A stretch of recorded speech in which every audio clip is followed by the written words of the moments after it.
While some people may just be starting to get back on their feet from the financial effects of COVID-19, others are still having a hard time. Paying rent for some still isn't an option. If that's you, you may be worried about being evicted. We're fully expecting that we're going to see like a tidal wave, essentially, of evictions that come here pretty quickly. Let's look at the big concerns. First, can your landlord evict you because you didn't pay your rent during the pandemic?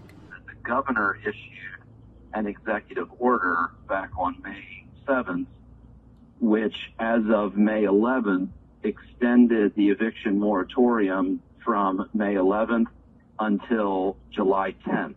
Between now and July 10th, at the filing of any new cases for non-payment of rent and for end of term are the only ones that are precluded.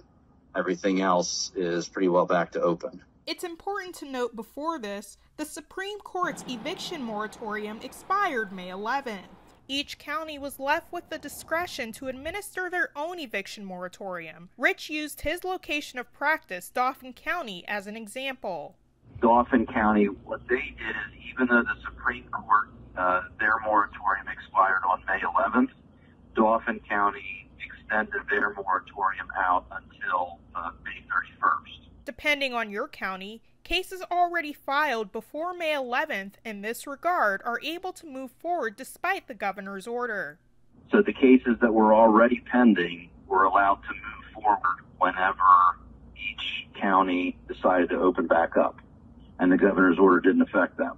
For residents of subsidized housing, your situation is a bit different, thanks to the CARES Act. Those landlords cannot even give an eviction notice, much less go to court, till after July 25th for those particular types of tenants. If you're struggling and you do have time, don't sit back and wait. If you or someone you know is in this unfortunate situation, here's how it should be handled. The first thing you need to do is communicate with your landlord or property manager. One of the big things that we've been trying to preach to our clients is communication. Communication's typically key in these situations. Informally try to work with the landlord, be honest with the landlord, and then be diligent about pursuing what income options may be out there. What are some of those financial options? With the expanded unemployment benefits that are available, people should try to find out about and access whatever COVID-19 related financial benefits that do exist. Governor Wolf just signed a piece of legislation this past Friday that approved $150 million statewide for emergency rental assistance. They're still working out some of the details about how exactly the program is going to be implemented. But essentially there is going to be, as it is right now, as I understand it right now, there's going to be one pool of money that is going to be overseen by the Pennsylvania Housing Finance Agency.